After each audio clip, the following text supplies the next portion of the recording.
Yon, magandang araw po sa inyong lahat mga tol. Ngayon po ay February 10, 2026 at pag-usapan po natin ito pong naging paghamon ni Senador Rodante Marcoleta kina Retired Associate Justice Antonio Carpio, Professor Batong Bakal at saka Commodore J. Tariela.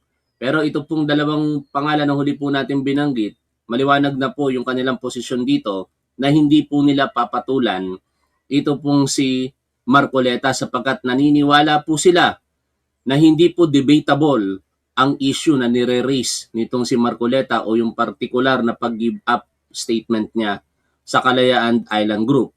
Ngunit ito pong si Retired Associate Justice Antonio Carpio, formal na pong pumalag sa hamon na ito ni Rodante Marcoleta sa programa ni Professor Richard Heydarian. Sinabi niya na ina-accept niya ang challenge po nitong si Marcoleta at nag-volunteer pa nga si Professor Heydarian bilang moderator. Pero mukhang dalawa ang gagamiting moderator kung sakasakali kasi syempre si Heydarian ay sa panig ni Carpio. Kung sino man ang mapili marahil nitong si Marcoleta, siya yung papanig o sa parte naman nitong si Marcoleta. Ngayon, puntahan natin yung particular na balita. Ano ba yung naging kaganapan kahapon diyan po sa plenaryo ng Senado? Nagkaroon po ng debate, mainit po na debate. Ilang oras po ang inabot po nito dahil po sa interpelasyon nito pong si Alan Peter Cayetano, ang isa sa mga binansagang senador. Alam niyo, may nakita po ako na post sa Facebook at ito nga po ay mula sa Philippine Morning News noong February 6, 2026. Hindi ko maiwasang matawa dito kahapon pero ngayon sisikapin natin hindi na tumawa. Nakalagay po dito, ang mga senator ng China nagsilabasa na. Tenki. Pero mahirap mga tol na hindi mapangiti man lamang o tumawa dito eh. Kasi ang tinutukoy dito na Tenki, si Alan Peter Cayetano yata ito. Nangako po kasi ito nung halalan noon eh, na mamamahagi daw po ng 10,000 piso kaya nabansagan po siyang Mr. 10K. O kaya ngayon, ang pangalan niya dito sa mga senator ng China na nagsilabasa na ayon sa Philippine Morning News ay 10K. Si Bing Balim, ito naman po yung kapatid ni Alan Peter Cayetano. Marahil kaya po sinabing Bing Balim kasi balimbing daw po ito. Pero nasa majority ito kaya nagtataka ako bakit pumanig dito sa Duterte Block eh. Kasi basically itong mga senator mga tol, Duterte Block ito eh. O, tapos sumunod si Boy Tago. O, Tago. Kasi nagtatago po ngayon ito pong si Senator Ronald De La Rosa. Si Chis Escudero naman, nachichismis na mahilig daw po itong magpa-enhance ng kanyang kilay. Kaya nakalagay po dito ang kanyang pangalan bilang isa sa mga binansagang senator na kilay.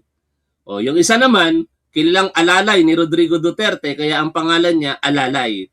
Si Senador Rodante Marcoleta, hindi naman natin nakita ito talagang ngumingiti, napakabihirang pagkakataon. Kaya ang nakalagay sa kanya, si Mangot. Si Senator Amy Marcos, kahit siguro gaano karami, excuse me, ang gawing pagpapabotox nito, hindi na magbabago yung kanyang itsura. Kaya binansagan po siyang dito sa Philippine Morning News na babali. Babali. Dapat babalu. Hindi babali. Si Senator Robin Padilla naman, nabansagan po ito dahil po sa isang live streaming ng kanyang may bahay. At doon po yata nakita yung kanyang sili. Kaya Sili, yung pangalan po dito. Pasensya na sa Facebook, hindi niyo po nakikita. Kung gusto niyo po makita yung pinag-uusapan namin, lipat po kayo sa ating YouTube channel. At panghuli, si Senator Joel Villanueva. Ang bansag po sa kanya rito, samot-sari po kasing legal na problema kinakaharap nito ngayon, kaugnay ng flood control project anomalies. Kaya binansagan po siya rito na may kaso. May kaso daw. Ngayon, punta na tayo mga tol sa balita kaugnay po nito pong hamon ni Senador Rodante Marcoleta. Magdebate muna, yan ang tugon ni Senator Rodante Marcoleta matapos imbitahang sumama sa Maritime Domain Awareness Flight sa West Philippine Sea. Nagkainita naman ang ilang senador habang tinatalakay ang resolusyong kumukondena sa mga pahayag ng Chinese Embassy laban sa mga opisyal at institusyon ng Pilipinas. May report si Ian Cruz.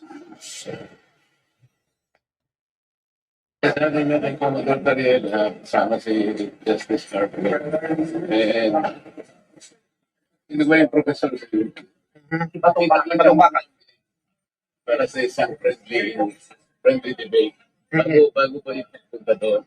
Hinamon ni Senador Rodante Marcoleta ng debate sina Philippine Coast Guard spokesperson for the West Philippine Sea, Commodore J. Tariela, retired Supreme Court Senior Associate Justice Antonio Carpio, at Maritime Security Expert Professor J. Batong Bakal.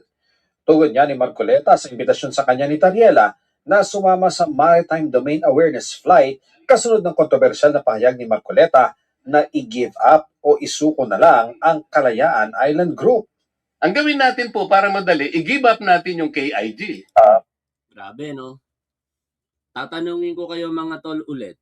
Karapat dapat ba yung sinasabi na yan nitong si Rodante Marcoleta na i-give up ang Kalayaan Island Group? Pag sumagot kayo, isa lang ang kulay ninyo. Hindi po China. Duterte. Alam niyo mga tol, dapat maging malinaw sa atin ito eh.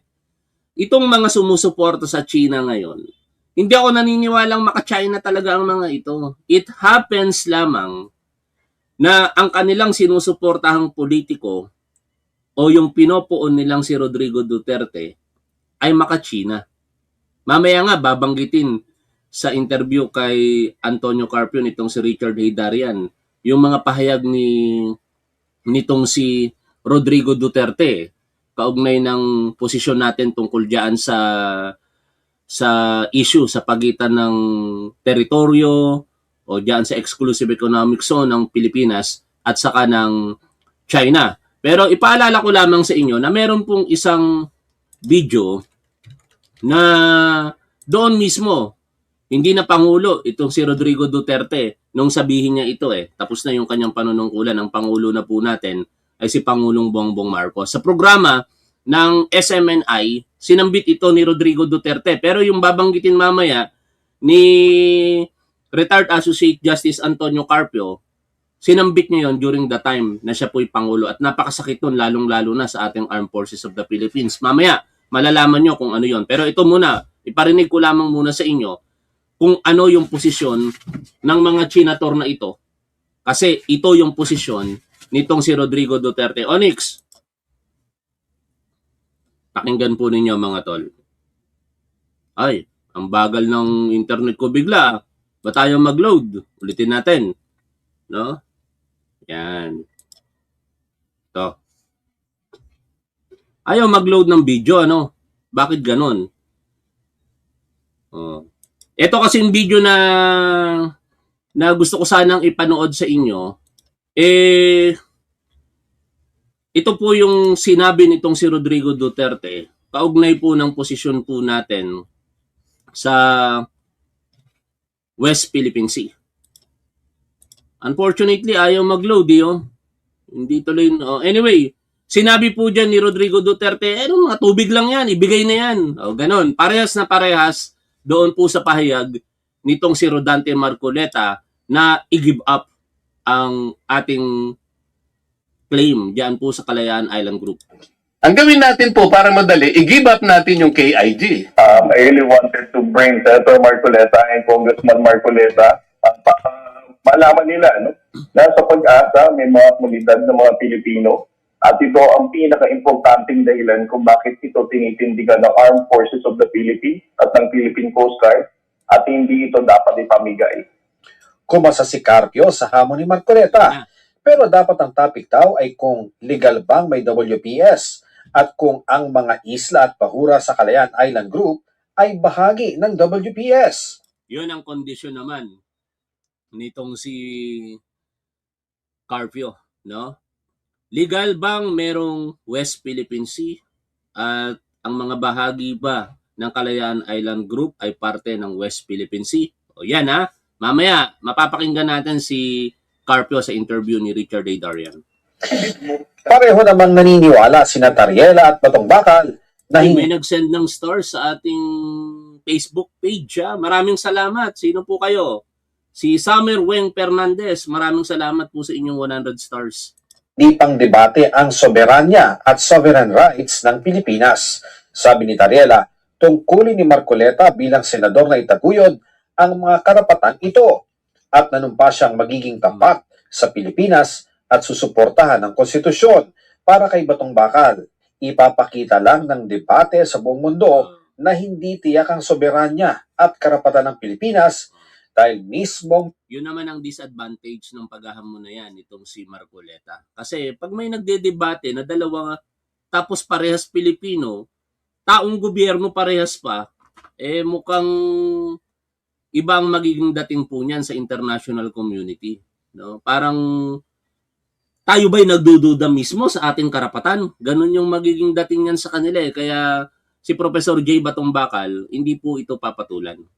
mga opisyal nito ay nagdedebate kaugnay rito. Sa plenaryo kanina, muling iginiit ni Marcoleta na na-misinterpret lang ang kanyang sinabi. Hindi ko sinasabing hindi atin yon. Teritoryo na natin yon dahil occupied na po natin yon. Oh, bakit mo i-give up? 'Di ba? Yun ang malaking katanungan diyan eh. Kung hindi mo sinasabi na hindi sa atin 'yon, eh bakit mo i-give up? Eh ang liwaliwanag naman yung buong statement mo na ito. Balikan natin dito po sa video ni Joseph Morong eh, no? Ang liwanag eh. Ito yun eh, oh, Senador Rodante Marcoleta eh. We swear to the Constitution that we will defend the Constitution, all the laws and orders and regulations.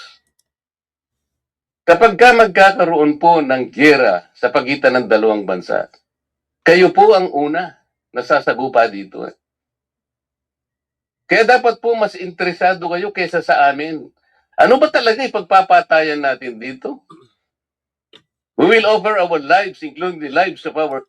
Nagtatanong siya, ano ba talaga ipagpapatayan natin dito? Senador Rodante Marcoleta, wala po may isang Chinese national ang nakatira sa Pag-asa Island, sa Kalayaan Island Group. Mahigit po sa 400 na mga Pilipino ang nandoon namumuhay po ng payak. Kung ikaw nagtatanong, ano ba ipagpapatayan natin dito? Ang mga sundalong tinatanong mo, makikipagpatayan sila para protektahan yung mga kababayan po natin. Yun po yung kanilang sinumpaang tungkulin. Protektahan ang ating bansa at ang mga mamamayan nito. Nakakahiya itong sinasabi dito nitong si Rodante Marcoleta. Biruin mo, nagsasalita siya ng i-give up yung claim natin sa harapan mismo ng mga sundalo na magpoprotekta sa mga kababayan nating Pilipino. our children and to die for it, for something that is not even within our EEZ. Ang gawin natin po para madali, i-give up natin yung KIG. I-give up natin ang KIG.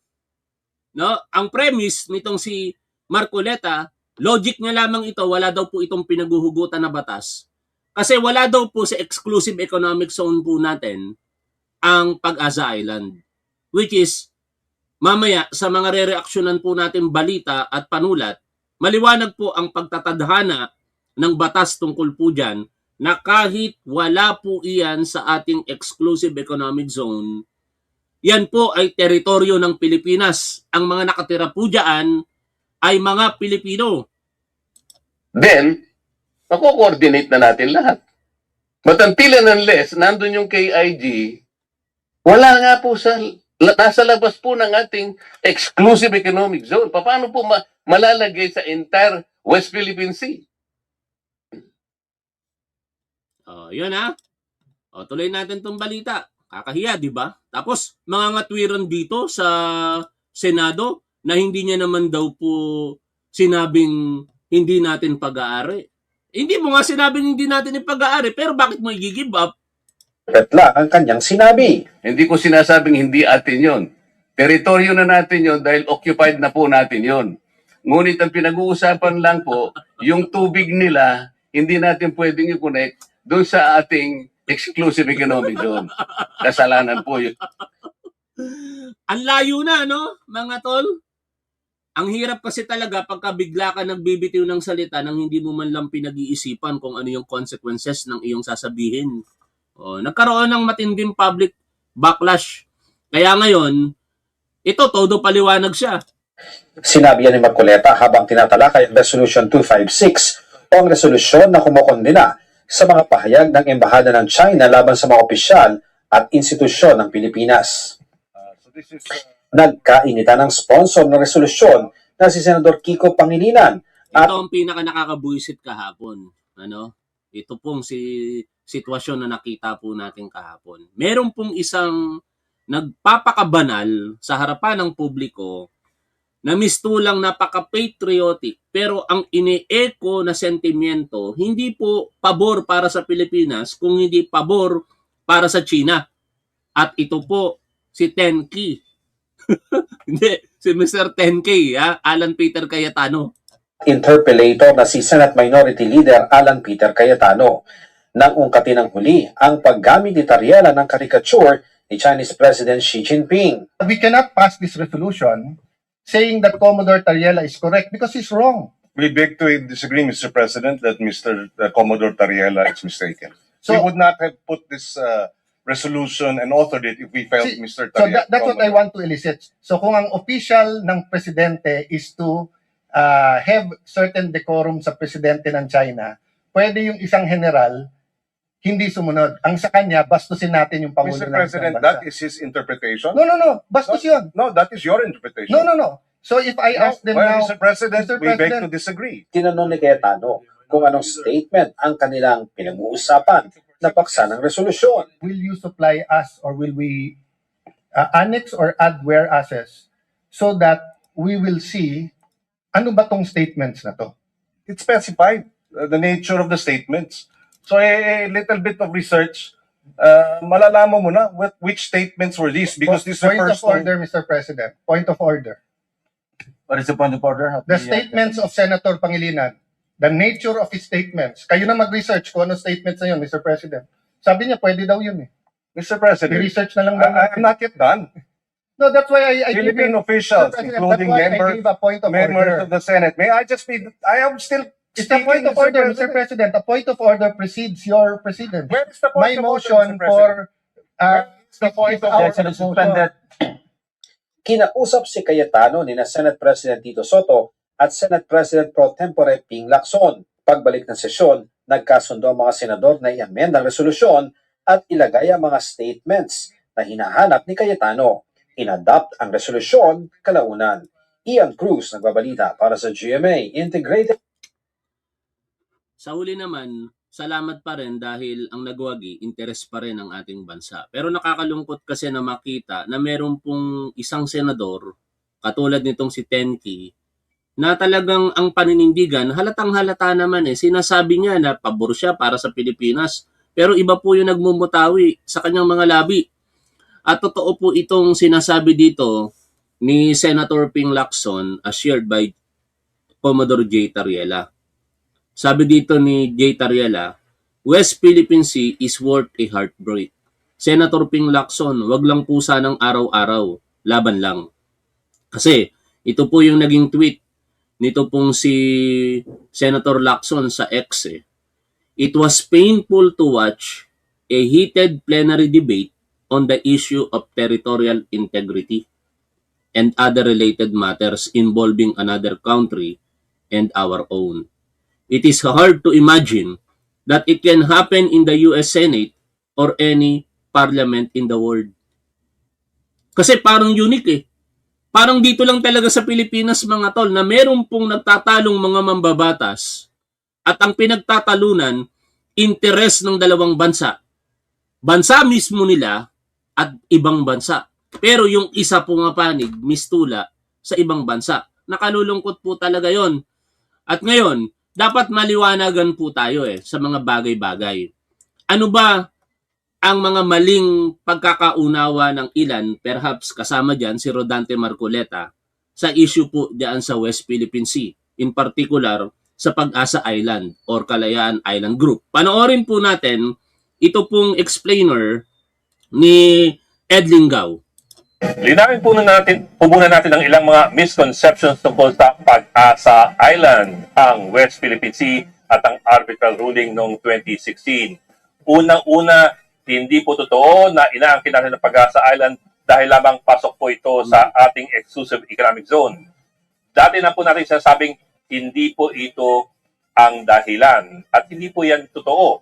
Ang Pag-asa Island, na kung tawagin ng iba ay T2 Island, ay nasa labas ng ating 200 nautical mile na EEZ. Doon ginagaslight nitong si Rodante Marcoleta ang publiko. Nasa labas siya ng exclusive economic zone eh. Bakit tayo makikipagpatayan dyan? No? Katulad po nitong nadinig po natin sa naging confirmation hearing. Yun yung logic nitong si Marcoleta eh. Gusto niyang ipakalat sa harapan ng publiko na wala sa loob ng exclusive economic zone niyang Kalayaan Island Group, kaya hindi tayo dapat makipagpatayan dyan. We swear to the Constitution that we will defend the Constitution, all the laws and orders and regulations. Kapag ka magkakaroon po ng giyera sa pagitan ng dalawang bansa, kayo po ang una na sasagupa dito. Kaya dapat po mas interesado kayo kaysa sa amin. Ano ba talaga ipagpapatayan natin dito? We will offer our lives, including the lives of our children, and to die for it, for something that is not even within our EEZ. For something that is not even within our EEZ. Anak ng teteng naman na yan, no? Pero, hindi naman kinakailangan na nasa loob ng EEZ para masabi po nating teritoryo natin yan at dapat makipagpatayan tayo dyan. Dahil sa atin yan. Patuloy po natin pakinggan ang paliwanag dito. Yan po itong kulay dilaw na linya sa paligid ng Pilipinas. Yan po yung 200 nautical mile na EEZ. Ang Pag-asa Island po ay nasa labas lang yan. Mga 270 nautical miles ang layo po mula sa Palawan. So nasa labas nga po siya ng EEZ. Pangalawa, hindi po yan inaward sa atin ng 2016 arbitral ruling. Ang arbitral ruling po ay walang kinalaman sa teritoryo o kung aling bansa ang may-ari ng aling isla sa Spratlys. Ang pinagdesisyonan ng arbitral ruling ay ang pagbasura sa 9-dash line ng China. Pangalawa, nilinaw po nito na walang matatawag na isla sa Spratly Islands. May mga bato na maaaring angkinin ng mga bansa pero ang mga batong ito ay hindi po maaaring magkaroon ng sariling EEZ. Kung ganun, ano po ang pinanghahawakan natin sa Pag-asa Island? Ang pinanghahawakan po natin sa Pag-asa ay ang mismong paghawak natin dito. Sa madaling salita, effective occupation. Sa ilalim po ng customary international law, kinikilalang effective occupation ng isla. Ito na ang pinakamahalagang dapat malaman ng bawat Pilipino at huwag makinig sa mga tulad nitong si Senador Rodante Marcoleta. Patuloy po natin pakinggan ito at sana maunawaan po natin ang nais ipahatid sa atin dito nitong si Ed Lingaw. Isang bansa sa isang teritoryo basta po hindi ito lumabag sa ibang international laws. Ano pong ibig sabihin nito? Ibig sabihin, naitatag na ang iyong otoridad sa isang jurisdiksyon. Halimbawa, meron ka ng administrasyon doon, mga reglamento, merong enforcement. Sa kaso po ng Pag-asa Island, nakatayo na riyan ang munisipyo ng Bayan ng Kalayaan na bahagi po ng Palawan. Meron ng Parlan at meron ng 2 hanggang 300 sibilyan na nakatira po dyan. Liban pa riyan ang detachment ng militar at ng Coast Guard. Pero hindi parating ganyan dyan. Ayon po sa Taiwan, isang Taiwanese garrison ang nakapwesto sa T2 Island noong taong 1971. Pero napilitan daw silang lumisan dahil sa isang paparating na malakas na bagyo. At pagbalik daw nila matapos ng ilang buwan, nakapwesto na ang Philippine Marines sa kung tawagin natin ngayon ay Pag-asa Island. Last minute daw, pinigilan ng Taipei ang mga Taiwanese troops na makipaggera sa mga Pilipino ayon sa China Times. At sa susunod na 5 dekada, Pilipino na po ang nakapwesto sa Pag-asa Island. Effective occupation po ang tawag ngayon dyan. Ang pinaghuhugutan po ng konseptong ito ay ang 1928 ruling ng Permanent Court of Arbitration sa Island of Palmas case. Ang Palmas Island po ay isang maliit na isla sa timog ng Mindanao na gaya po ng Pilipinas ay pag-ari noon ng Espanya. Pero hindi po gaya ng Pilipinas, hindi ito na-okupa ng Espanya. Kaya nung sinakop ng US ang Pilipinas, ginusto rin ng Amerika na kunin itong Palmas Island. Yun lang, hawak na ito ng Netherlands. Ang ruling ng arbitrator sa kasong ito noong 1928 ay naging haligi ng mga susunod na desisyon tungkol sa pag-aangkin ng mga bansa ng mga teritoryo. Ang sabi po ng arbitrator,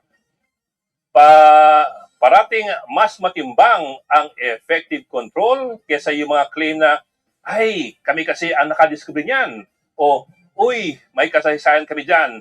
O kaya, uy, lolo ko ang nagtayo ng bandera dyan. Kung ganon, edi pwede na rin bang angkinin ng China yung mga artificial islands na kanyang ginawa sa West Philippine Sea? Hindi po. Dahil artificial islands nga mga ito na tinayo lamang sa mga bahura o yung mga reef. Para maangkin ng isang bansa, kailangan ito ay isa pong isla o kaya ay isang bato or high tide elevation. Yan sana maliwanag po yan. Pero i-amplify pa natin. Meron pong post si Fiscal EJ regarding po dyan. No? At basahin ko po sa inyo yung kanyang legal explainer. Ito, basahin ko po sa inyo Kaugnay po nitong Kalayaan Island Group. Ayon po kay Fiscal EJ, why the Kalayaan Island Group or KIG belongs to the Philippines and why saying we should just give it up is legally wrong and dangerous. Mali ka, Senador Rodante Marcoleta, sa mga pinagsasasabi mo at ito, ayon kay Fiscal EJ, mapanganib para sa ating bansa. There is a lot of confusion about the Kalayaan Island Group, especially when Senator Marcoleta says, wala naman yan sa EEC natin. So let's explain this clearly. First and most important point, the Kalayaan Island Group is not a marine entitlement. It is territory. It is territory. It is territory, Senator Rodante Marcoleta. This means KIG is land over which the Philippines claims sovereignty, not just fishing or resource rights at sea. EEZ rules do not determine ownership of land. How did the Philippine claim begin? In 1956, a Filipino lawyer and navigator, Tomas Cloma, discovered and occupied several islands in the Spratly area, which he called Freedom Land. At that time, no state exercised effective control over those islands. Under international law, such territory is called res nullius, meaning land belonging to no one, walang nagmamay-ari, Senator Rodante Marcoleta. Sa international law, kapag ang isang lugar ay res nullius, pwedeng ariin ng Estado sa pamamagitan ng actual discovery and occupation. How did it become an official state claim? In 1974, Tomas Cloma transferred all his rights to the Republic of the Philippines. Then, on June 11, 1978, President Ferdinand Marcos Sr. issued Presidential Decree number 1596. This decree is very clear. It states that the Kalayaan Island Group shall belong and be subject to the sovereignty of the Philippines. Baka hindi ito nabasa ni Senador Rodante Marcoleta. Kaya ang payo tuloy sa kanya nitong si Attorney Jesus Palsis, anyway, wala na ito sa binabasa ko. Sinasabi ko lamang po ito mga tol, baka ma-misunderstood nyo na kasama sa binabasa kong panulat ni Fiscal EJ. Ang sabi kasi ni Attorney Jesus Palsis, dito kay Senador Rodante Marcoleta magbalik muli sa law school at mag-aral muli ng batas. O, ituloy ko po yung pagbasa dito. PD 1596 also clearly defined the geographic boundaries of the KIG and created the municipality of Kalayaan under the province of Palawan. Simple lang ang punto. You cannot create a municipality in territory that is not yours. Tapos sasabihin mo, Senador Rodante Marcoleta, huwag tayong makipagpatayan dahil hindi ito nakapaloob sa ating exclusive economic zone? Is the Philippines actually there? Yes. Up to today, Philippines exercises actual and continuous occupation over the KIG. On Pag-asa Island, more than 400 Filipino civilians live in Barangay Pag-asa. There is a local government, public services, elections. Kaso lang, baka may bumoto pa rito sa Pag-asa Island kay Senador Rodante Marcoleta. I hope walang bumoto sa inyo, mga kababayan po natin, diyan sa Pag-asa Island kay Rodante Marcoleta sapagkat ayaw makipagpatayan para sa inyo ni Rodante Marcoleta. And a continuous presence of the armed forces of the Philippines. Sa international law, effective and continuous occupation matters more than historical claims or old maps. Why Marcoleta's "it's not in our EEZ" is a wrong argument. This is where many get confused. An exclusive economic zone is about resource rights at sea. Territorial sovereignty is about land and state authority. Hindi nawawala ang teritoryo ng isang bansa dahil lang wala ito sa EEZ. There is no rule in international law that says land ownership depends on EEZ limits. So when someone says, give up the KIG because it's not in our EEZ, that is a basic legal error. Why suggesting giving up the KIG is dangerous? Such suggestion, if followed, would mean surrendering sovereign Philippine territory. Ito ang pinakamasaklap, displacing hundreds of Filipino civilians. Wala kayatang kamalamalasakit, Senador Rodante Marcoleta, sa mahigit 400 nating kababayang Pilipino na naninirahan doon?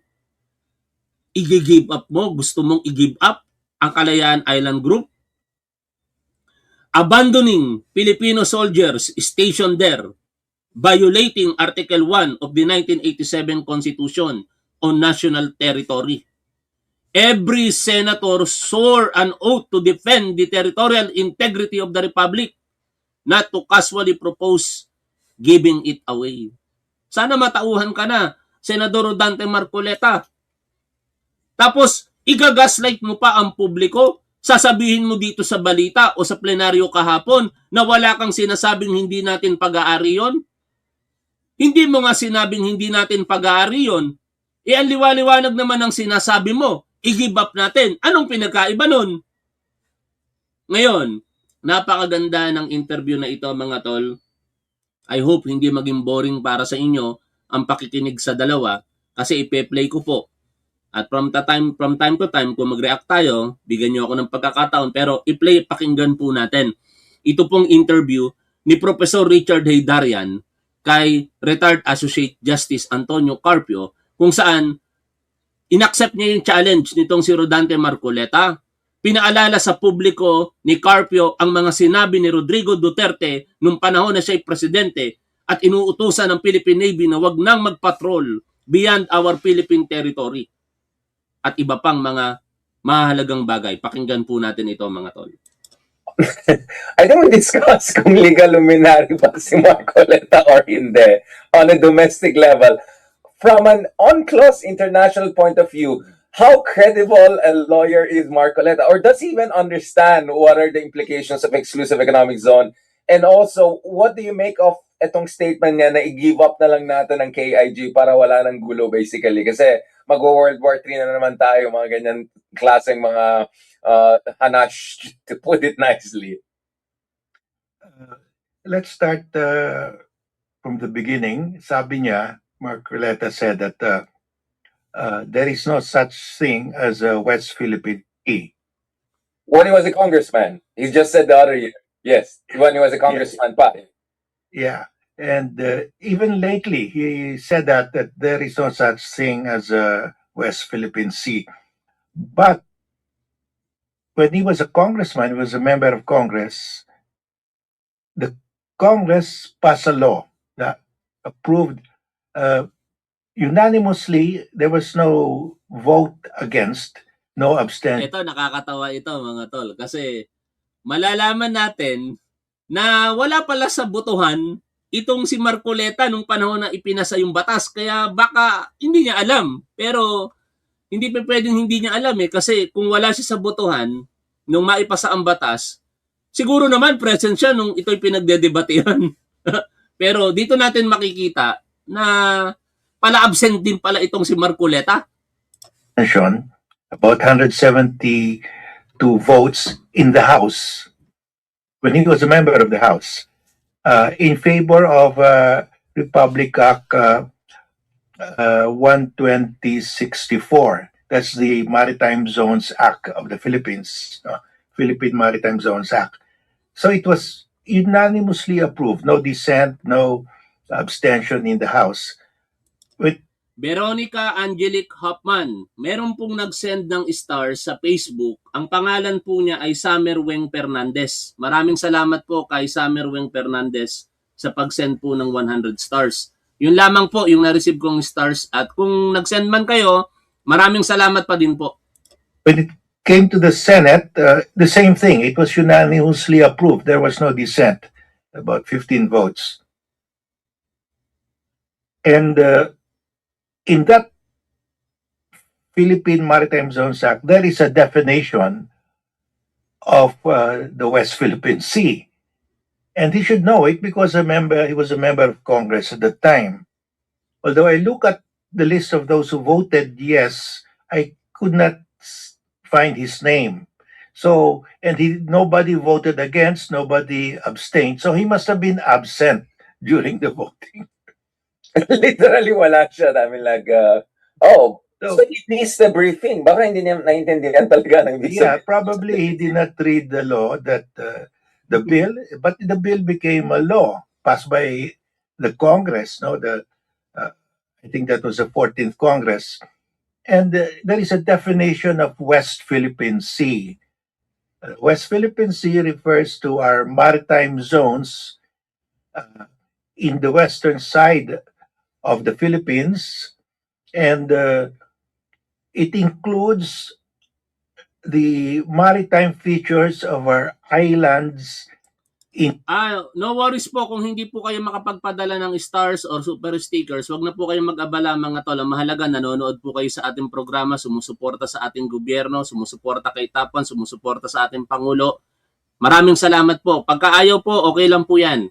In the Calayan Island group. So wherever those islands are, whether they're within the exclusive economic zone or outside, they're part of the West Philippine Sea by definition in the law, including the maritime features of our islands in the Calayan Island group. And there are about 4 islands in the Calayan Island group that are outside the exclusive economic zone of the Philippines. So the definition is complete. The West Philippine Sea is not the same as the exclusive economic zone of the Philippines. It's larger. And that is where his mistake is, because he equates the West Philippine Sea to our maritime zone, our exclusive economic zone in the western side of the Philippines. So doon pa lang, mali na siya, because there is actually a legal definition of the West Philippine Sea. No? And it was his Congress, when he was a member of the Congress, that approved it. So, doon pa lang. But he was absent. So, is that an excuse for him not to check his notes? Ito yung mga absent na estudyante. Pero Ang daldal. Di ba may ganun? Mga estudyante pero wala namang nanonood sa atin ng mga estudyante. Most of our viewers mga atit kuya natin. Pero sa mga anak po ninyo, sa mga apo ninyo, payuhan nyo po wag pala absent. Wag pala absent sa klase para hindi po nami-miss yung mga lessons. Ito pong si Rodante Marcoleta, mukhang pala absent kaya di niya nalaman kung ano yung tinatadhana ng batas. Pero abogado siya Dapat, pag abogado ka, updated ka sa lahat ng mga batas na ipinapasa ng Kongreso, lalong-lalo na member of the Congress ka. Justice, both of us have thought, di ba? Meron ka mga estudyante na absent, tapos nung next meeting, ang daming dakdak. Kahit di siya nag-aral, at absent siya. Parang may pagkaganon siya Kung sino pang absent, yun pa yung ang daming opinion. And there's a second thing. Sabi niya, we cannot claim the West Philippine Sea because we do not have geographical coordinates.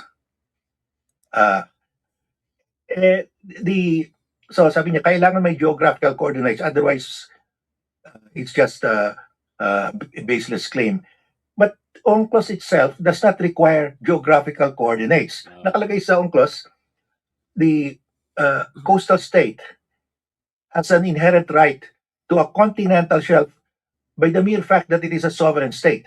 When you are a sovereign state, you have a coast, automatically you have a right to the continental shelf. Land dominates the sea. Land dominates the sea. That's the principle. So, nakalagay doon, you can exercise your rights over the continental shelf without need of any occupation, actual or notional, or any express proclamation. You don't have to proclaim it even. So, when it says without need of occupation, actual, physical, you put up a structure there, or notional. You just put it in a map, coordinates, that's it. That's notional. So, klaro-klaro, there is no need. You don't have to actually occupy it or even notionally occupy it. You notionally occupy, kasi pag sinabi, if it says actual, that's tangible occupation. If it's notional, it's intangible occupation. So, you just put there the coordinates. Hindi kailangan. He is the only one requiring it. It's not in the law. So, and in fact, He's a legal luminary kasi, Justice Garfield. Yung reaksyon ni Justice Garfield, natatawa Kasi alam niyo mga tol, ito siguro yung kasabihan na pero hindi little knowledge meron si Marcoleta kung tutuusin is dangerous. Ang problema kasi talaga, ito ang katotohanan dyan. Sinabi ko na po ito makailang beses. Hindi ganyan ang posisyon ni Rodante Marcoleta. Hindi dahil siya po ay maka-China, kung hindi siya po ay maka-Duterte. Ang kulay ni Rodante Marcoleta ay hindi po China. Ang kulay ni Rodante Marcoleta ay Duterte. Ang Duterte, nakalin sa China. Si Duterte, maka-China. Kaya ngayon, lahat ng mga supporter po nila, maka-China. China has no fixed coordinates in its 9 or 10 dash line, but is requiring us to have coordinates before it can be recognized. Well, that's not the law. That's not the UNCLOS. If you read it carefully, or even if you just glance at it, that's not the law. So, yun dalawa na yun. Those are the two things. Because he has challenged me to debate. Can I moderate that? Yeah, I will suggest you moderate it. He can bring his moderator. Siguro si Attorney Gucci, tapos ako naman on your side, Justice. Para lang fair yung dalawang moderator. Would you be okay? We'll have two moderators. So, it's... So I said, okay, I accept. By the way, for context, baka yung tinutukoy dito nitong si Richard Haydarian, Prof. Haydarian, ay nasi Attorney Gucci. Ito yung, hindi ka naman naka-Gucci, hindi ka naman naka-Rolex. Kilala nyo kung sino yun mga tol. Sige nga, sino yung nakakakilala kay Attorney Gucci? Hindi ka naman naka-Gucci, hindi ka naman naka-Rolex. No? PI ka. Pa-comment nga kung sino yung nakakakilala doon sa tinutukoy dito. Si Buangson. Si Buangson. Tama yan, si Buangson. Your challenge on this debate, the topic will be, is there legally a definition of the West Philippine Sea? And if so, are the maritime features of the Calayan Island Group part of the West Philippine Sea? So yun lang. Because those are the things that he keeps on denying, no?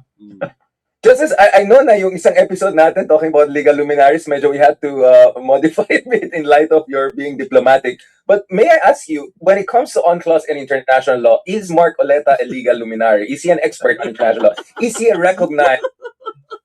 Hindi na uulitin dito nitong si Justice Carpio yung sinabi niya sa podcast na yun with other personality. Nandun din si retired Associate Justice Ascuña at nandoon si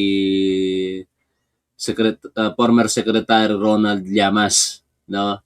Sinabi niya kasi doon na ang tanong kasi nitong si Heydarian, kung hindi ako nagkakamali, katulad din ng tanong niya rito. Pero ang sagot in particular, si Marcoleta ranks among the lowest among the ranks of lawyers. Pero di na uulitin dito nito si Justice Carpio. Tuloy po natin ang pakikinig. A specialist on UNCLOS. Well, he should be because the Republic Act 12064, the Philippine Maritime Zones Act, was debated in Congress when he was a congressman. And when he was absent. But I hope he was not absent all of the time.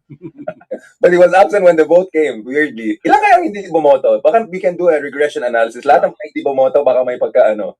Well, there were 172 who voted yes, 0 voted against, 0 abstained. So, Pero one absent.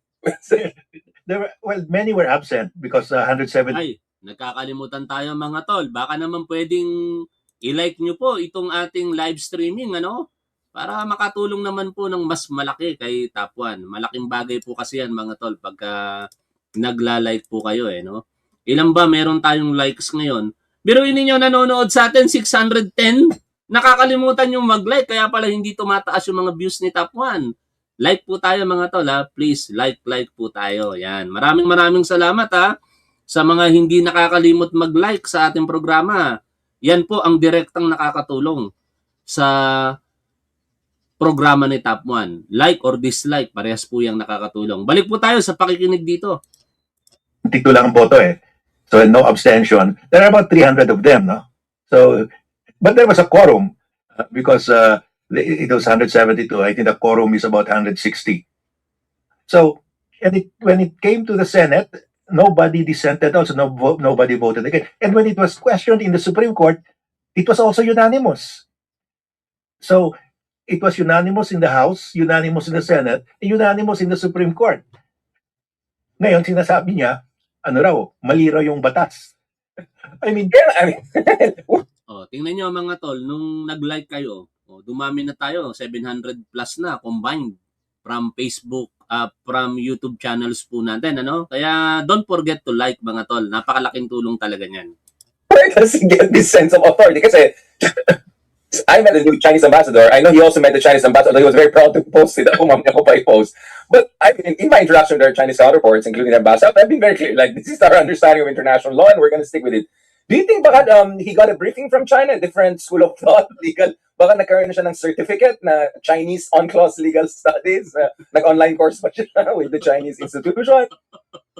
And even Pinagtatawanan na lang si Marcoleta nito. Mga talagang expert Alam niyo itong dalawa pong pinapanood natin, expert po parehas to.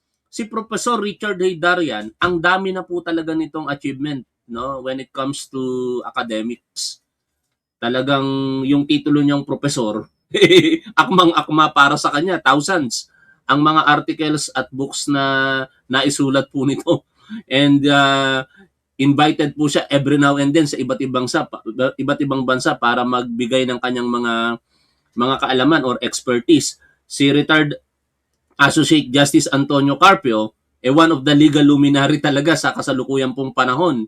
I-compare nyo ngayon kay Rodante Marcoleta. Kaya napagtatawanan tuloy siya rito ang issue doon sa Magallona versus Ermita, UNCLOS says your archipelagic baselines must follow the general direction of the archipelago.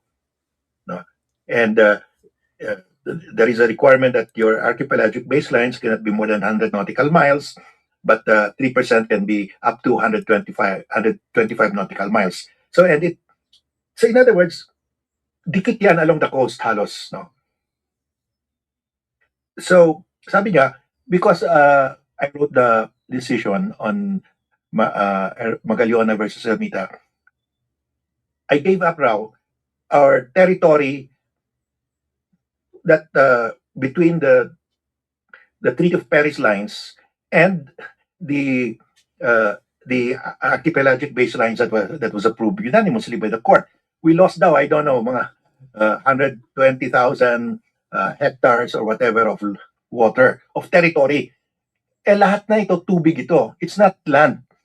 So, that should be considered our territory. Sabi niya, our territory should be the islands within the Treaty of Paris lines, as well as all the waters within the Treaty of Paris lines. If you include all the waters, you will be including the high seas. There are portions there within the treaty lines that are high seas. You would be including the exclusive economic zone as a... Oy, 358 na yung likes natin, oh. Humahabol na sa almost 600 watching sa particular na top 1 live channel natin, ha. Like tayo, mga tol. territory, and the exclusive economic zone is not territory, it's a territorial sea because we have only sovereign rights. We don't have sovereignty.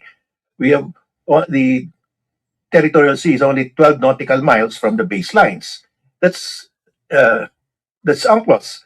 So if you want to claim, parang 9-dash line yan eh. In fact, you know, when we went to The Hague, one of the judges asked, you are questioning China's 9-dash line, but you have an equivalent Treaty of Paris lines, which is as bad as the 9-dash line, which is not justified under UNCLOS, just like the 9-dash line. So we said, oh, we already amended that by Republic Act 9522, and it was unanimously approved by the court.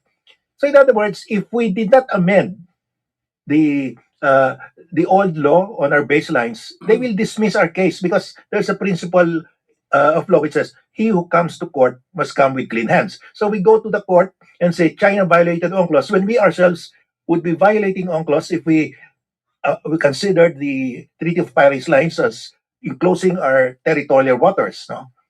So if we did not amend that, if the Supreme Court did not approve it, ang mangyari yan, the tribunal would have dismissed our case. What about yung argument ng intertemporality? I know this was dismissed, but that was the Chinese line, no? Na these principles of international law were crystallized prior to the promulgation of the UNCLOS and its ratification, but it doesn't retrospectively get rid of that. Is that a kind of a mark? Oh, hindi na natin ipe-play ng buo. Kakahiya naman kay Richard Haydarian. Panoorin nyo na lamang po ng buo sa kanyang programa. Yan pong vlog na yan o podcast nila nitong si Retired Associate Justice Antonio Carpio. Hindi na rin natin napakinggan yung dapat na mapakinggan natin, pero banggitin ko na lamang. Sinabi dyan ni Carpio na nung panahon, and it is well written naman sa news, ni Rodrigo Duterte, and in fact, binanggit din ito ni dating Senador Antonio Trillanes. Nung panahon ni Rodrigo Duterte bilang Pangulo ng Pilipinas, inutusan niya ang Philippine Navy na itigil ang pagpapatrolya ng ating Navy sa ating exclusive economic zone sa West Philippine Sea at i-confine na lamang po ito within our territory, meaning within 12 nautical miles from baseline. Paglagpas doon, walang patrol na mangyayari. O, ganun po yung naging polisiya ni Rodrigo Duterte na lalong nagpalakas sa harassment na ginawa ng Chinese Coast Guard militia, Chinese militia sa ating mga kababayan at kapwa o sa Philippine Coast Guard, ano? Ang ibig sabihin lamang noon, mga tol, kinilingan talaga nitong si Rodrigo Duterte ang China. At yon ay detrimental para sa welfare ng ating mga kababayan, partikular mga mangingisda po nating kababayan Pilipino. O hanggang dito na lamang muna, mga tol. Maraming salamat sa inyong pong patuloy na pagsuporta sa ating gobyerno, sa ating Pangulo at sa ating programa. Huwag niyo po sanang kalimutang mag-like at pakishare niyo na rin kung pwede. Ito pong ating mga video at live streaming. Shoutout po sa inyong lahat. Lagi po nating tandaan kung ano po ang tama at dapat, doon po tayo. Keep safe. See you always. Bye for now, mga tol.